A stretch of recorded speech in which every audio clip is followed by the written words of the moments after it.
The crystal chandeliers in the Fairmont Hotel's grand ballroom cast prismatic rainbows across the marble floors, where 200 guests mingled in designer evening wear, champagne flutes catching the warm light.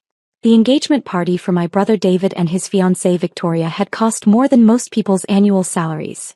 Fresh orchids flown in from Thailand, a string quartet from the city's symphony orchestra, and enough Dom Perignon to float a small yacht. Every detail screamed luxury, from the hand-calligraphed place cards to the ice sculptures that would melt into memory by midnight. I stood near the service entrance in my simple black dress, the same one I'd worn to job interviews 3 years ago, carefully pressed and paired with modest flats from a discount shoe store. While the other guests sparkled in diamonds and designer gowns, I blended into the background like furniture, invisible to everyone except the catering staff who occasionally nodded at me with professional courtesy. "Darling, everything looks absolutely perfect," I heard my mother's voice carrying across the ballroom as she air-kissed Victoria's mother, both women resplendent in their evening finery. Mom wore her newest Valentino gown, the one she'd bought specifically for tonight's celebration, while her 3-carat diamond earrings caught the light with every animated gesture. "We're so thrilled to welcome Victoria into our family. David has such wonderful taste." Dad stood nearby in his custom-tailored tuxedo, his Patek Philippe watch glinting as he gestured toward the bar setup. "Only the finest for our boy," he boomed to a group of his business associates. "Nothing's too good for David's special day. He's always been our star. Full scholarship to Harvard Business School, youngest partner in his firm's history, now marrying into one of the city's finest families."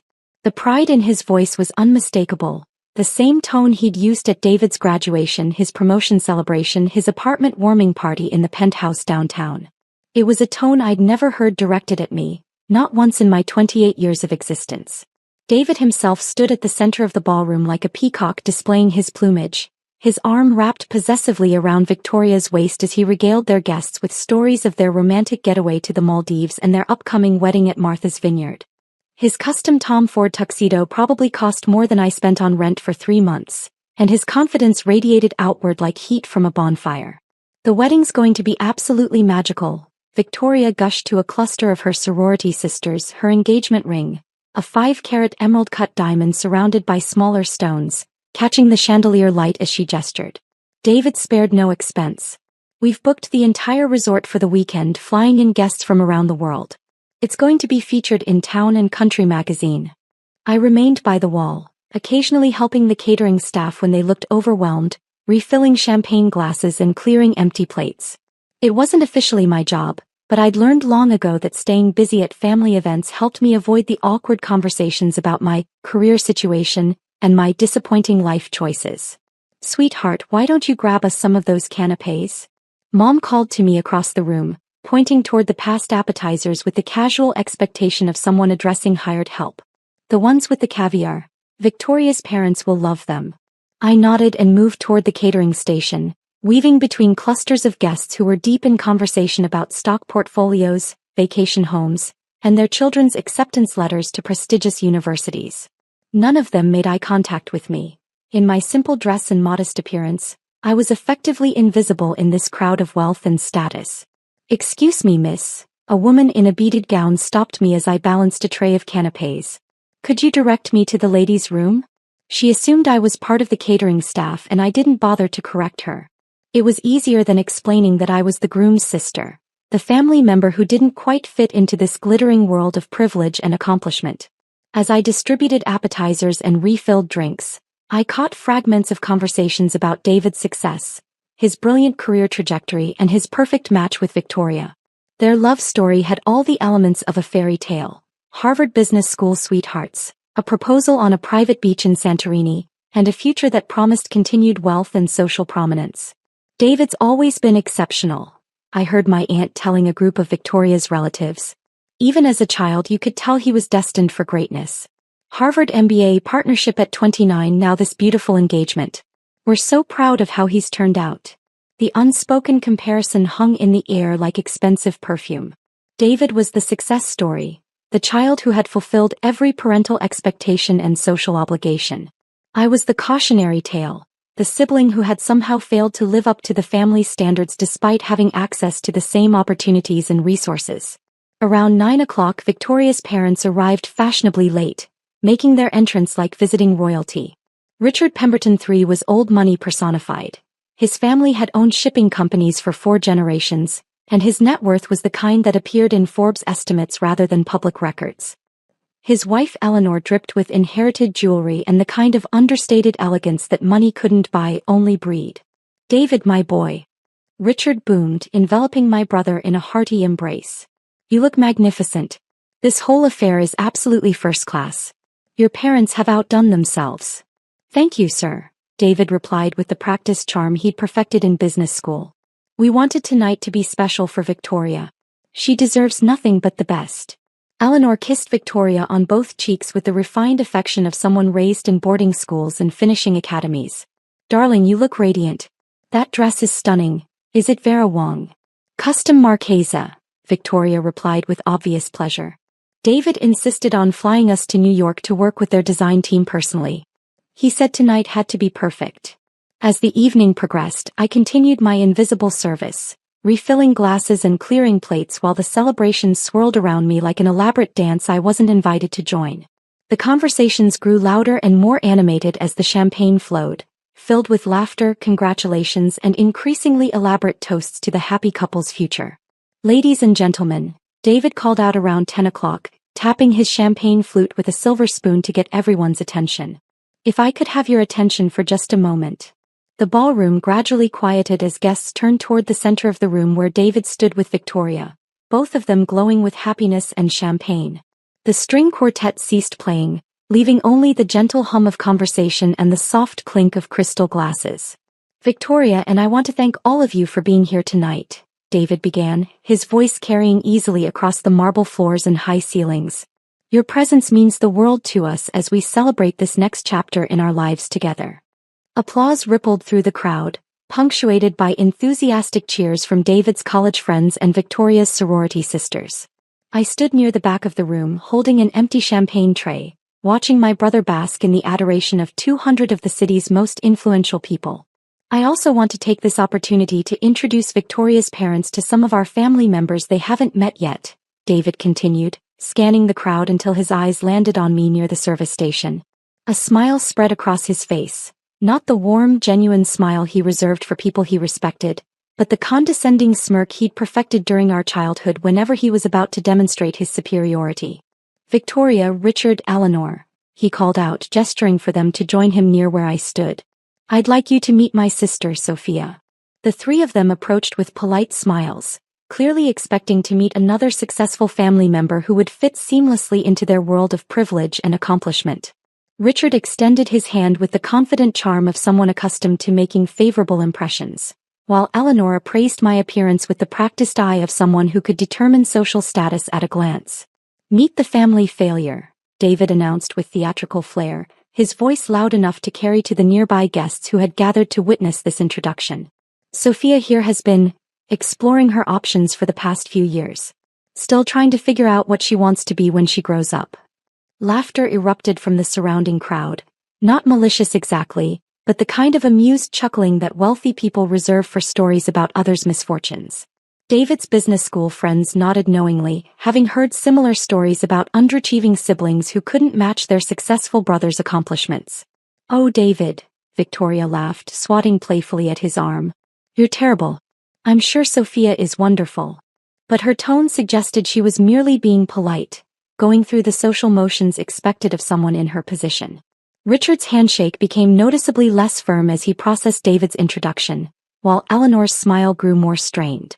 They were clearly recalculating their assessment of the family dynamics, probably wondering how David had managed to excel so dramatically while his sister had apparently achieved so little. "Sophia's been living in that tiny apartment downtown," David continued, clearly enjoying his audience's attention. "Working various, temporary positions. We keep telling her she should consider something more stable, maybe administrative work or retail management. Something with a steady paycheck, you know?" More laughter rippled through the crowd and I felt my cheeks burning with humiliation. Several guests had pulled out their phones to capture videos of David's speech, probably planning to share highlights on social media later. I stood there holding my empty tray, feeling like an exhibit in a museum of family disappointment. "She's always been the artistic type," Mom added helpfully from across the circle, her voice carrying the kind of fond exasperation parents use when discussing children who haven't lived up to their potential.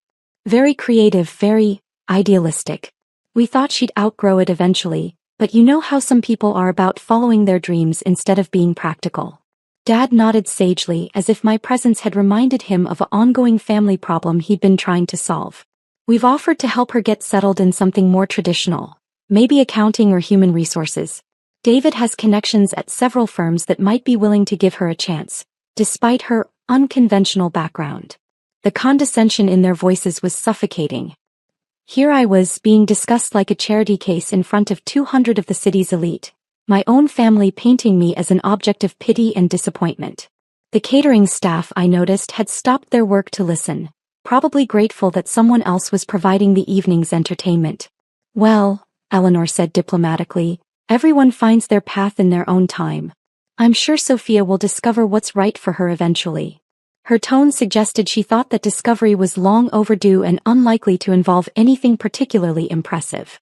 David was clearly enjoying himself, basking in the contrast between his own success and my apparent failure. This was his engagement party, his moment to shine, and he had effectively used me as a prop to make himself look even more accomplished by comparison. The thing is, he continued, warming to his theme, Sophia's always been convinced she's going to be special somehow. You know the type, big dreams, unrealistic expectations. Meanwhile, the rest of us are out here in the real world, building actual careers and contributing to society. Victoria's sorority sisters nodded sympathetically, clearly familiar with stories about family members who couldn't get their lives together. Several of David's business colleagues exchanged knowing looks, probably thinking about their own disappointing relatives who had failed to achieve professional success. Maybe she'll figure it out eventually, Victoria said with the kind of charitable optimism that wealthy people display when discussing less fortunate individuals. Some people are just late bloomers, I suppose. The phrase late bloomer hung in the air like a diagnosis. At 28, I was apparently still waiting for some kind of delayed maturation that would finally allow me to join the ranks of productive, successful adults like everyone else in this ballroom. Sophia's always been a bit different, David explained to Richard and Eleanor, as if my eccentricity were a mild mental health condition that the family had learned to manage. Marches to the beat of her own drum, you might say. Never quite understood the value of conventional success or financial stability. As the laughter and condescending comments continued to flow around me, I noticed Victoria pulling out her phone to check something. The conversation had shifted to wedding planning and honeymoon destinations, with David describing their plans for a month-long tour of Europe's most exclusive resorts. We're thinking of starting in Monaco, Victoria said, scrolling through what appeared to be travel websites or social media feeds. David knows people who can arrange private yacht charters and...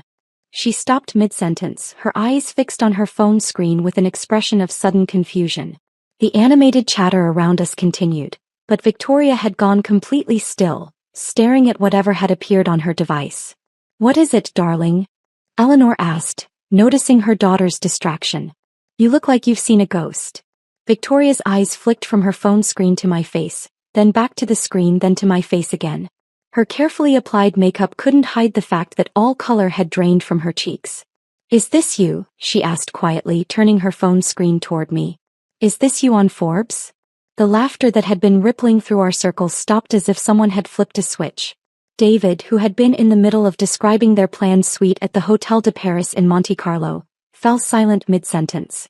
Richard and Eleanor leaned in to look at Victoria's phone, while the guests who had gathered to witness my public humiliation suddenly focused their attention on the small screen that had somehow shifted the entire dynamic of the conversation.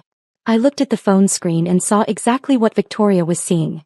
The cover of this month's Forbes magazine featuring a photograph of me in a sleek business suit, standing in front of the floor-to-ceiling windows of a downtown corporate office. The headline read, "The Disruption Queen, How Sophia Martinez Built a $3.2 billion AI Empire in Secret." The silence stretched for what felt like hours but was probably only seconds. Around us, the engagement party continued, string quartet playing, champagne flowing, guests laughing and celebrating, but our little circle had become frozen in time, suspended in a moment of collective shock and disbelief. That's... David started, then stopped, his voice cracking slightly. That's not... Sophia Martinez, founder and CEO of Quantum Solutions, Victoria read aloud from her phone, her voice growing stronger as she processed the information. Age 28. Net worth estimated at $4.7 billion. Named to Forbes' list of America's most innovative entrepreneurs for revolutionary advances in artificial intelligence and quantum computing. More silence. I could see David's mind racing, trying to process information that contradicted everything he thought he knew about me, everything he had just told 200 guests about my failures and disappointments. Quantum Solutions went public 6 months ago, Victoria continued reading, with the largest IPO in tech sector history. Martinez's proprietary AI algorithms have revolutionized everything from medical diagnostics to financial trading, with major corporations paying millions for licensing agreements. Richard had gone completely pale, his confident businessman's demeanor replaced by the expression of someone who had just realized he'd made a catastrophic error in judgment. Eleanor was staring at me with the kind of shock typically reserved for natural disasters or major accidents. This says you've been featured on the cover of Time magazine, Wired and Fortune, Victoria continued, her voice barely above a whisper. You were keynote speaker at last month's Global Tech Summit. You own patents worth. She paused, apparently having trouble processing the number, worth over $2 billion. The circle of guests who had been laughing at David's stories about my failures was now staring at me with expressions ranging from bewilderment to horror. Someone's champagne glass slipped from nerveless fingers and shattered on the marble floor, the sound echoing across the ballroom like a gunshot. There's a whole article about your company's latest acquisition, Victoria said, still reading from her phone as if she couldn't quite believe what she was seeing. You just bought MedTech Industries for $1.8 billion cash. It says here that you're planning to integrate their research facilities with your AI development programs. David's mouth was opening and closing like a fish out of water. His perfect composure, his confident superiority, his entire identity as the family's golden child was crumbling in real time as the truth of my actual life became undeniable. Sophia, Richard said slowly, his voice carrying the kind of respect he typically reserved for heads of state or fellow billionaires. Is this accurate? I looked around at the faces staring at me. Some shocked, some confused, some calculating the social and financial implications of what they'd just learned. These were the same people who had been laughing at David's stories about my failures just minutes earlier. Yes, I said simply. It's accurate. The two words seemed to echo in the sudden quiet that had fallen over our section of the ballroom. Even the string quartet's music seemed muted, as if the universe itself was holding its breath to see what would happen next. But Mom's voice came from somewhere behind me, weak and uncertain. You live in that little apartment. You take the bus. I live simply by choice, I explained calmly. The apartment is convenient to my downtown office. Public transportation is more efficient than sitting in traffic. Material displays have never interested me much. Dad appeared at my elbow, his face flushed with what I assumed was embarrassment. Sophia, why didn't you tell us? We had no idea you were. I tried, I said, my voice still calm despite the emotional storm building inside me. For 3 years I tried to share what I was working on. Every family dinner, every holiday gathering, every phone call. You told me I was wasting my time with computer nonsense, and that I needed to get serious about my future. The memory of those conversations hung in the air between us. All the times I'd attempted to explain my research, my business plans, my patent applications. All the times I'd been dismissed, interrupted, or simply ignored while the conversation turned to David's latest promotion or achievement. We didn't understand, Eleanor said weakly, as if lack of understanding somehow excused 3 years of condescension and dismissal. You didn't want to understand, I corrected gently.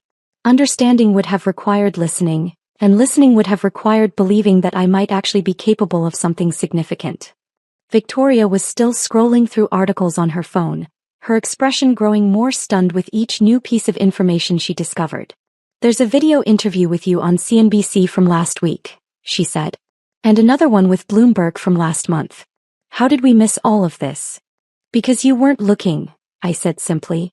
You decided 3 years ago that I was the family failure, and once you made that decision, you stopped paying attention to anything that might contradict it.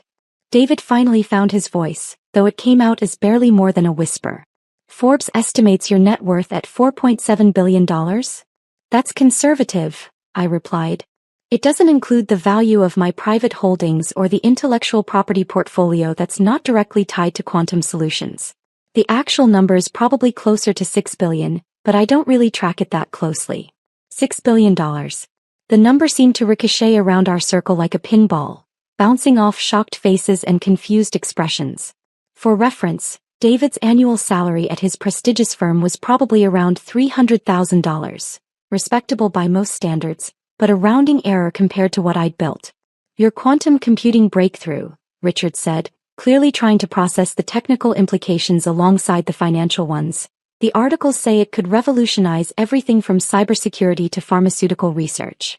Among other applications, yes, I confirmed. We're currently working with 12 government agencies and 43 Fortune 500 companies to implement various aspects of the technology. The medical applications alone could save hundreds of thousands of lives over the next decade. The engagement party continued around us, but our corner of the ballroom had become its own separate reality. Guests were starting to notice the commotion, pointing and whispering as word spread that something significant was happening near the Pemberton family's table. Sophia, Mom said, appearing beside Dad with tears starting to form in her eyes, we're so sorry. We had no idea. We're so proud of you. The words I'd wanted to hear for 3 years, finally spoken at the worst possible moment. Pride offered only after public humiliation had made it socially necessary. Love expressed only when silence was no longer an option. Are you? I asked quietly. Are you proud of what I've accomplished, or are you proud of what it means for the family's social status? The question hung in the air unanswered because we all knew the truth. If my net worth had been revealed as $50,000 instead of $6 billion, if my company had failed instead of succeeded, if my innovations had been ignored instead of revolutionizing entire industries, this conversation would not be happening. Both, Dad said finally, with the honesty of someone who had been caught in an indefensible position. I wish it were different, but both. Victoria's phone buzzed with notifications as news of her discovery spread through social media. People were taking pictures of the Forbes article, sharing screenshots of my company's stock price, posting videos of the moment when everything changed. There's going to be a lot of attention on this, she said, looking up from her screen with something approaching panic. People are already posting about it. This is going to be everywhere by tomorrow. He was right. By morning, the story would be viral. Billionaire tech CEO served drinks at brother's engagement party while family called her a failure. The optics were devastating not just for David and my parents but for the Pemberton family as well. They had just publicly humiliated someone who could buy and sell their shipping empire without affecting her quarterly budget. I should go, I said, setting down the empty champagne tray I'd been holding throughout this entire surreal conversation. Congratulations on your engagement, David. Victoria. I hope you'll be very happy together. Wait, David called out as I started to walk away. Sophia, we need to talk. We need to figure out how to handle this situation.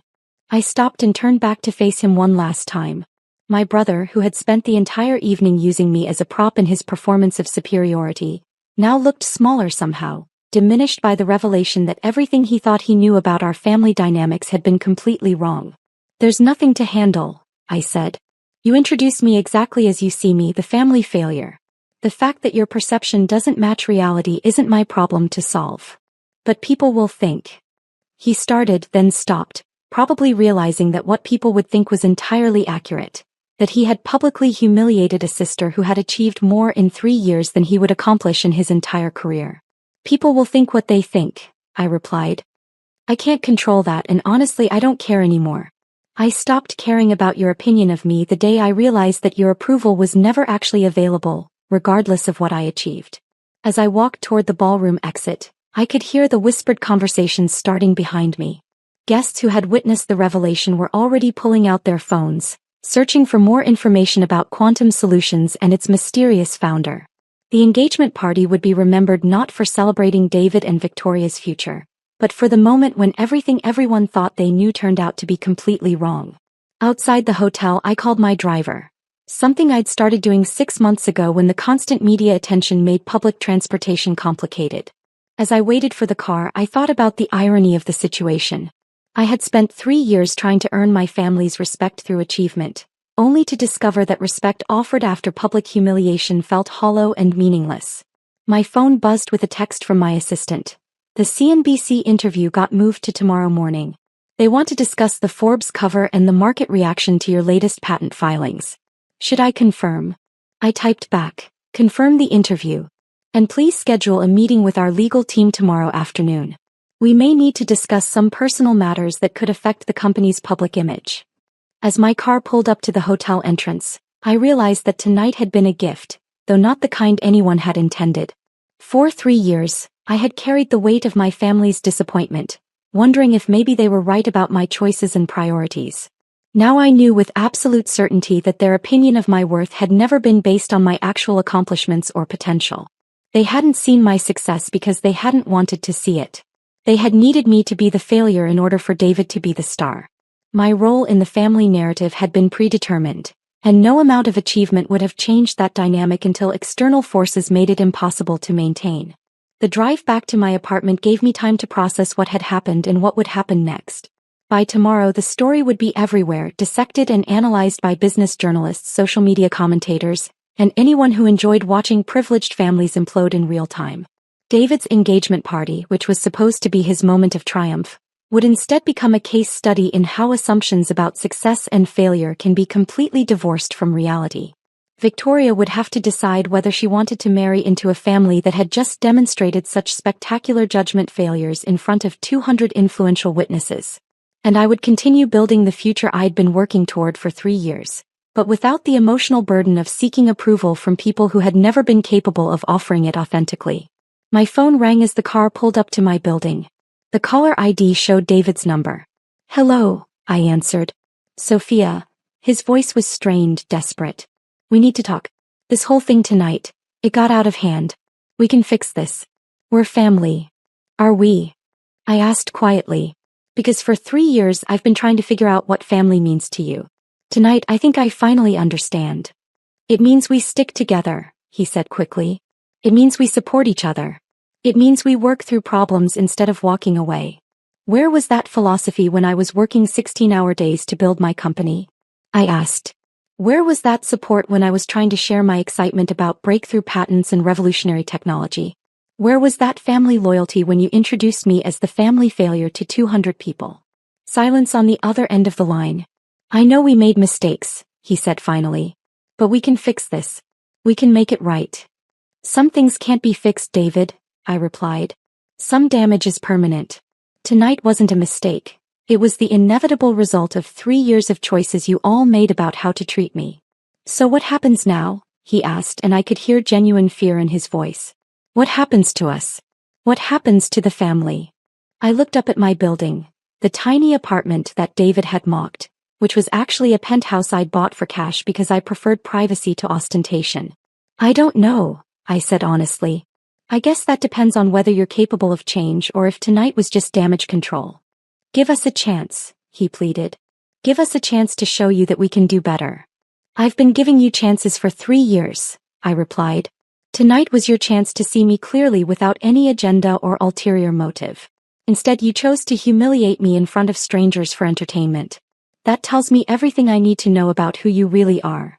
I ended the call and rode the elevator to my penthouse, where floor-to-ceiling windows offered a panoramic view of the city's skyline. Down below, the lights of offices and apartments stretched to the horizon, representing millions of people pursuing their own versions of success and happiness.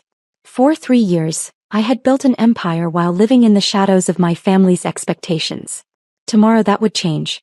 The Forbes cover had made my success impossible to ignore or dismiss, but it had also made something else clear. The approval I'd been seeking was never worth having in the first place. My phone buzzed with another text, this time from my head of public relations. "Twitter is exploding. #engagement party reveal is trending. The stock is up 12% in after-hours trading. Should we issue a statement?" I set the phone aside without responding and looked out at the city lights. Tomorrow would bring new challenges, new opportunities, and new questions about how to balance public success with private relationships. But tonight, for the first time in 3 years, I felt completely free from the weight of other people's opinions about my worth. The family failure had become a billionaire tech mogul, and the only thing that had really changed was everyone else's willingness to pay attention to what had been true all along.